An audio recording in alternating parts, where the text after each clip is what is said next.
I think the question for Vice President Harris is not whether can a woman win the presidency. It's can Vice President Harris win? And there have been her approval ratings have not been great in office. She has had some major electoral successes throughout a very rapid ascent from Attorney General of California to senator to vice presidential candidate to vice president. Remember, in the 2020 presidential campaign, she suspended her campaign before the nominee contest began due to issues with funding and popular support.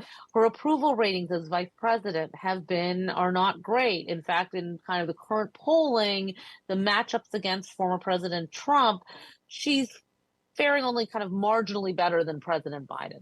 However, Vice President Harris, I think, has having served in office, having run a presidential campaign before, is well positioned to pivot and to mount in this limited time. It's really probably the only Democrat with the visibility to mount a strong campaign in this time, less than 4 months before Election Day. Having the critiques of President Biden and questions about his ability not just to win, but to govern for another 4 years, removing those critiques without a doubt brings a lot of possibility for the Democratic ticket.